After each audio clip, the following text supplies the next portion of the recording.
Selamat sore Pak Sesno. Selamat sore. Hari ini sudah kemana Pak?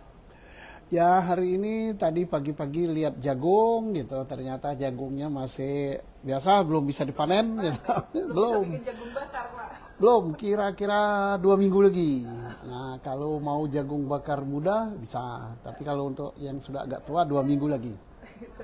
Eh, Pindah ngobrol ya Pak ya. Iya, Masih tetap tentang kasus yang masih menjadi pusat perhatian kita semua dan nggak cuma masyarakat Indonesia ya Pak, kabarnya sampai ke luar negeri pun rasa penasaran itu rupanya sudah sampai ke sana juga. Gitu, Pak. iya, iya karena banyak kan orang Indonesia di luar. Iya, betul. Kali ini kita ngobrol tentang Baradae ya Pak ya. Iya. Jadi sampai hari ini sebetulnya statusnya dia itu apa Pak? Apakah sudah jadi tersangka atau belum? Padahal kan korban sudah ada. Mati lagi ya. Iya. Gimana Pak? Lah ini kalau masyarakat bingung, bayangkan kalau saya saja bingung ya, tapi saya wajar bingung ya. Saya petani ya. Petani kan di sawah, di kebun, bingung. Ya masyarakat juga bingung. Mestinya kejadian sudah cukup lama ya, 8 Juli sampai sekarang. Sudah ada yang mati gitu, meninggal. Apapun yang hidup, kalau katanya ceritanya tanda petik tembak menembak ya, satu mati satu tidak, dengan alasan yang diisukan oleh lembaga Polri bahwa itu tembak menembak ya. Tapi yang bisa memutus itu tembak menembak dan mati itu karena bela diri bukan polisi, bukan penyidik, tetapi perkara ini harus dibawa ke pengadilan. Kan ada contoh dulu itu kalau nggak salah masyarakat membunuh perampok kan, itu kan selesainya harus di pengadilan. Nah jadi dalam istilah hukumnya itu Northwear ya, bisa bebas demi hukum karena dia bela diri. Tapi tidak cukup dengan wah ini bela diri gitu. Ya, enggak, karena jangan sampai nanti lembaga Polri dituduh sebagai penyelidik, penyidik, penuntut dan hakim.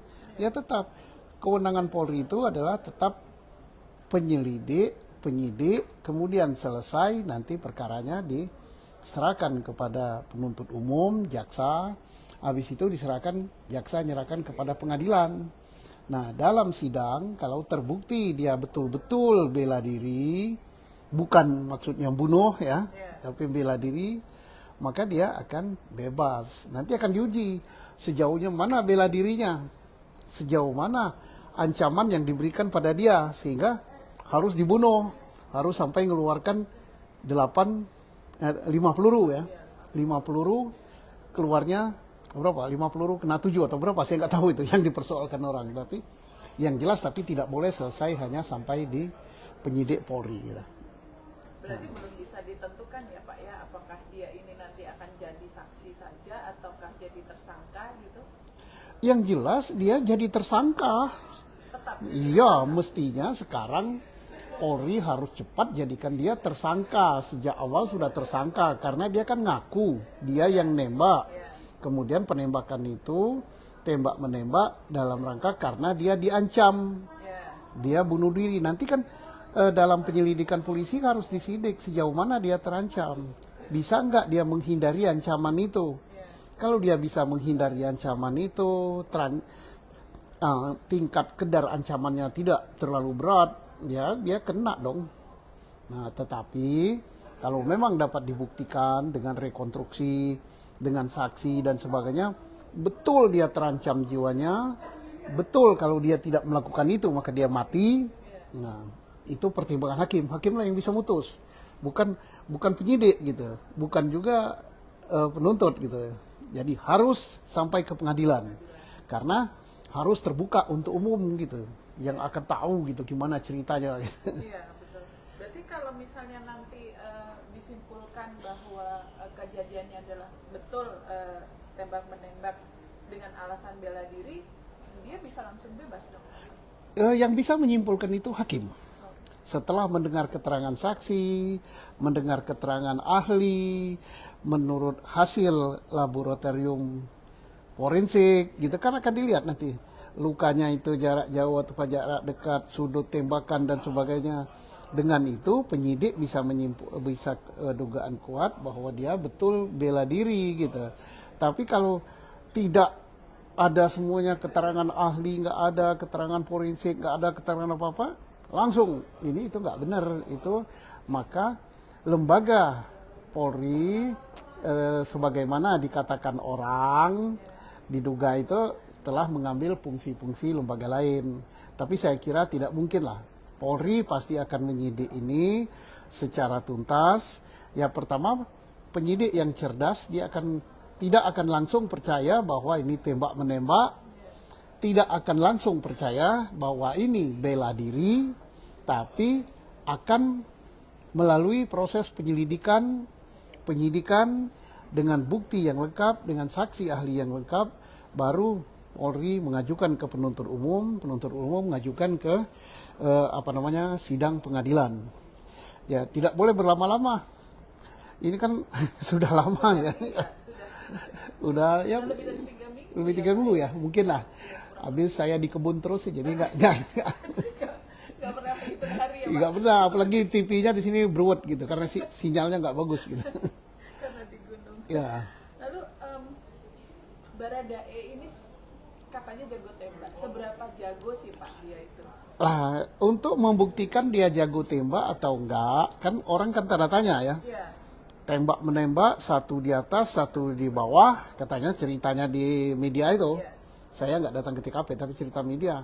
Yang menang kok yang di atas. Ya logikanya kalau satu di atas, satu di bawah, menurut teori itu, yang bawah lebih enak menembak yang di atas gitu. Makanya kalau perang, orang itu tidak mau ngambil posisi di atas, selalu cari di lembah-lembah gitu ya. Iyalah, kalau di atas itu kan gampang kelihatan, di bukit gitu, apa di horizon gampang nembaknya. Nah, terus yang berikut apa tadi? Jago tembak ya. Nah, jago tembak itu kan baru kata media. Kata media menurut keterangan bosnya ya. Dan juga katanya ada sertifikatnya bahwa dia pelatih. Boleh saja dikatakan begitu, tapi itu kan harus diuji. Dibuktikan. Caranya apa? Nggak bisa hanya ngomong saya jago tembak. Nanti dikasih peluru, kasih senjata yang sama, kemudian pergilah ke lapangan apa kemana, berapa dia nembak? Dengan 5 peluru, kasih 5 peluru. Coba kamu 5 peluru harus tembak dalam waktu sebagaimana kamu tembak-tembakan dengan dia. Apakah 5 detik, apa 10 detik, apa berapa? Masuk semua apa enggak? Nah, kalau dalam kondisi normal, tidak dalam ancaman dia akan dibunuh juga, ditembak, ternyata nggak masuk, ya berarti bohong gitu kan. Jadi gampang. Kita jadi polisi, jadi penyidik itu, dan saya yakin penyidik Polri, apalagi tim khusus yang dibentuk ini, kan pasti senior yang berpengalaman, yang pinter-pinter ya. Nggak mungkin lah, orang ngaku jago tembak, langsung jago tembak. Enggak lah, pengakuan itu tidak cukup dengan pengakuan, tidak cukup dengan sertifikat yang diberikan, tapi harus dibuktikan nyata benar-benar jago tembak dengan senjata yang sama gitu, dibuktikan. Jadi kalau nanti hanya pengakuan aja, maka hasil penyidikan itu nggak akurat gitu. Dan saya yakin tim sus sudah melakukan ini gitu. Senjata yang sama dan berdiri atau jarak yang sama, jarak yang ya, sama, posisi yang sama, satu di atas satu di bawah. Nah kemudian suruh nembak. Pelurunya harus jumlahnya sama 5. Bisa nggak kena semua 5 itu? Dalam hitungan yang kira-kira, tanya dia berapa detik peristiwa itu. Oh Pak 10 detik, ya udah 10 detik. Take 2, 3, 4, 5, 10, dor. Berapa yang kena? Tapi kan mungkin kondisi psikologis yang dihadapi waktu itu berbeda Pak. Ketika Ya. kejadian dan ketika Di uji coba. Iya. bisa juga. Bisa. Waktu kejadian itu kan lebih tidak mungkin untuk kena ya. Karena apa? Karena posisi dia terancam kan. Terancam Sedang panik. dan dia tidak siap-siap kan. Apa senjatanya sudah terisi apa belum kan. Karena kan dalam kondisi aman di rumah, tahu-tahu ada ancaman. Berarti dia kan perlu waktu, perlu persiapan diri. Kemudian harus tenang padahal dia mau ditembak.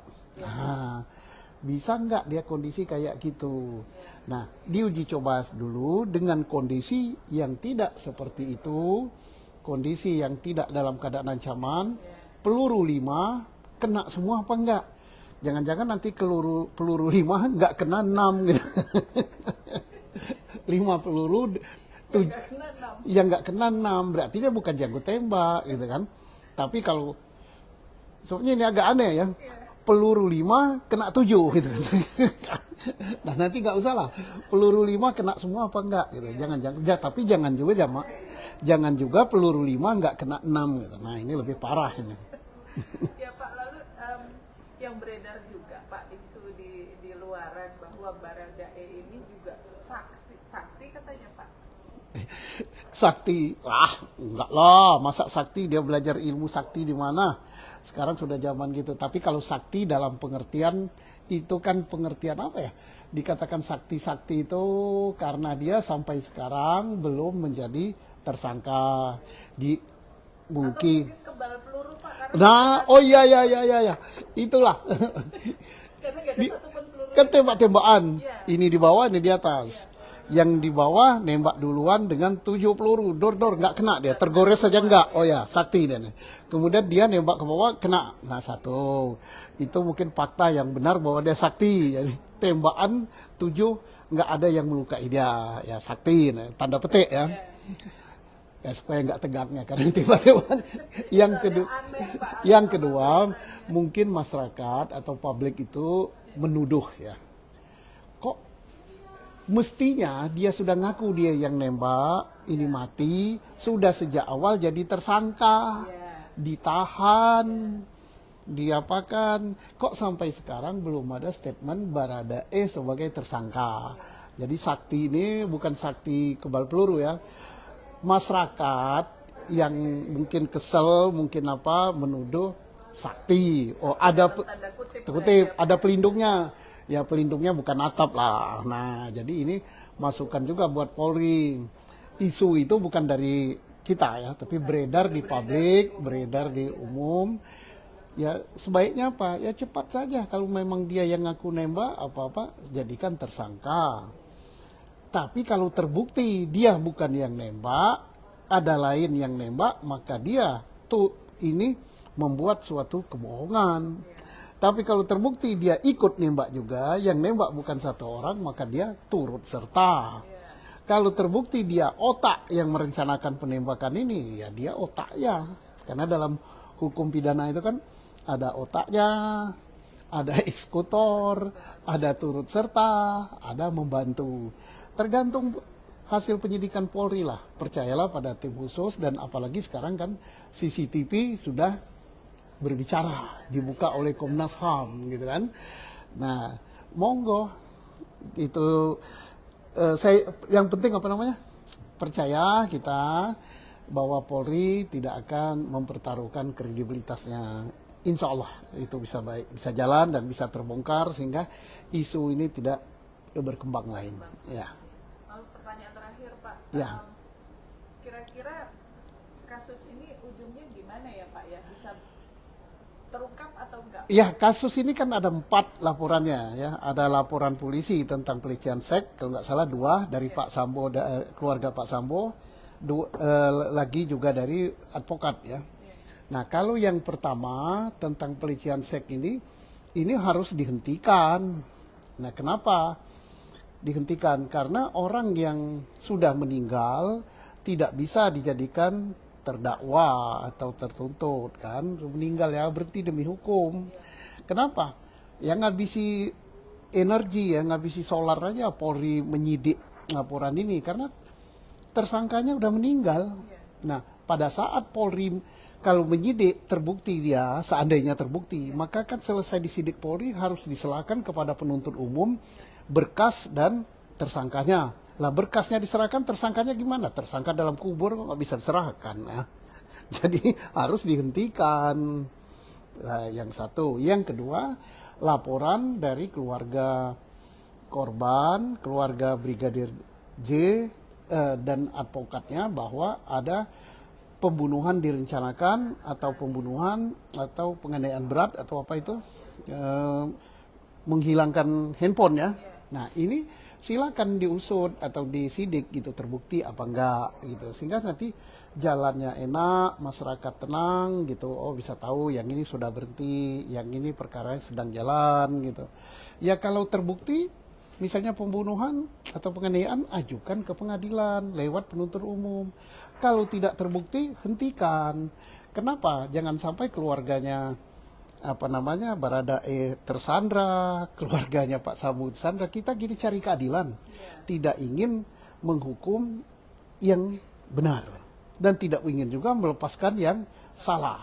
Gitu, yang penting kebenaran gitu. Tapi kebenaran yang benar benar gitu. Benar dengan bukti-bukti yang benar gitu. Jadi tidak hanya oh katanya gitu. Saya kira itu. Baiklah Pak, mudah-mudahan kasus ini segera terungkap, lalu sepertinya juga sudah makin mengerucut ya Pak, jadi sudah menghilangkan beberapa kemungkinan penyebab terjadinya tragedi itu ya Pak ya. Ya. Baik Pak, terima kasih untuk waktunya. Saya kira saya nggak bisa lama-lama Pak, nanti Bapak sudah ditunggu. Ada orang mau panen jagung tadi. Takut keburu hujan juga. Ya di hujan. Jagung itu kalau panen harus dijemur juga gitu. Gitu. Ya. Ya baik Pak, terima kasih. Terima kasih. Selamat sore. Waalaikumsalam warahmatullahi wabarakatuh.